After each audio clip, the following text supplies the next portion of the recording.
Hey, hey. Des hauts, des bas. Voilà ce dont la vie est faite.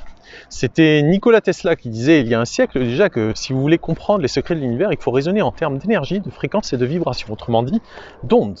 Et les ondes, ça ondule, à l'image des hauts et des bas, et donc à l'image de la vie. Dans un monde où les humains sont devenus des ressources, on voudrait nous faire croire qu'il ne devrait y avoir que des hauts et encore des hauts et encore plus hauts, des hauts sans cesse plus technologiques, sans cesse plus mieux. Mais les arbres, comme on dit, ne montent pas jusqu'au ciel. Et ce monde technocratique auquel on semble désormais lié avec ses fidèles soldats à la tête de tous les gouvernements, alors solde d'un gouvernement bien plus profond, pour le meilleur, nous dit-on, mais surtout pour le pire. Car c'est évident, avec ses algorithmes, son intelligence artificielle et ses technologies transhumanistes, ce monde-là fait une totale abstraction du facteur divin présent en chaque être humain.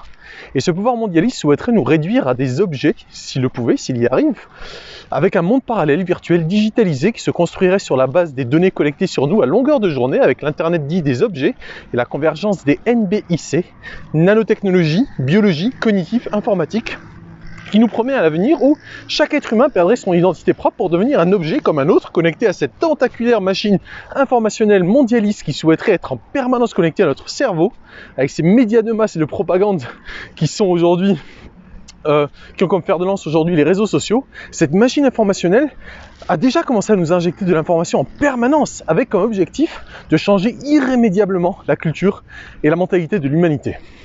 Cette machine infernale qui est en marche ne nous laisse d'autre choix, si nous souhaitons réhumaniser notre société, que de faire pression sur ces dirigeants qui décident des lois, qui modifient nos sociétés, qui veulent en fait nous emmener dans une direction dont on ne pourra jamais revenir. Donc le danger est que si nous les laissons faire, que nous prenions un aller simple pour le transhumanisme. Et vous savez bien sûr quel est l'outil de prédilection qu'ils utilisent pour contrôler les masses ? L'argent, bien sûr, et son pouvoir de s'accaparer les moyens de production au niveau mondial et d'asservir les humains à la croyance que sans cette ressource-là, ils sont condamnés à souffrir.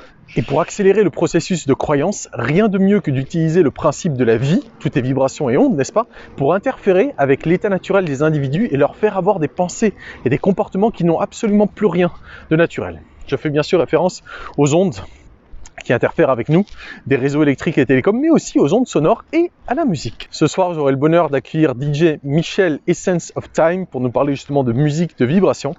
Et nous allons réhumaniser nos sociétés à coups de bonnes vibes qui élèvent l'esprit et monter plus haut, mais par la force de notre esprit et non de leur technologie. Sur ce, je vous souhaite un big boom. Bonne année, à tout de suite.